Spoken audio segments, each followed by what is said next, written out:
El Congreso de la Unión aprobó en junio pasado, de manera apresurada y en medio del contexto de la pandemia, algunas reformas en materia de derechos de autor.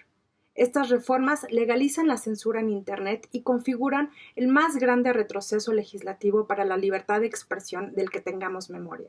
Pero, ¿a qué nos referimos con censura?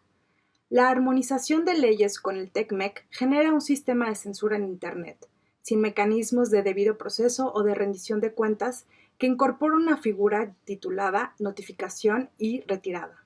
La figura de notificación y retirada exige a las plataformas digitales eliminar contenidos que supuestamente violan los derechos de autor.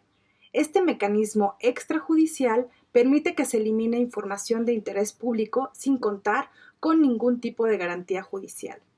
Remover contenidos sin un proceso judicial previo es censura. Cualquier remoción de contenidos debe contar con una orden judicial. Este mecanismo es claramente violatorio de la libertad de expresión porque no es necesario ofrecer pruebas. No es necesario demostrar ante un juez el contenido que viola los derechos de autor. Primero se censura y después se averigua. En artículo 19 hemos documentado cómo en México se ha bajado páginas enteras con información periodística de interés público bajo una supuesta vulneración a los derechos de autor, y ha sido abusado por parte de diversos actores políticos y económicos para censurar. La reforma de la Ley Federal de Derechos de Autor obliga a las plataformas digitales como Facebook, Twitter, YouTube, entre otras, a los motores de búsqueda como Google, Yahoo, y también a los proveedores de servicios de alojamiento de sitios web y proveedores de servicios de Internet a eliminar contenidos solo con recibir un aviso de quién dice ser el titular de los derechos de autor.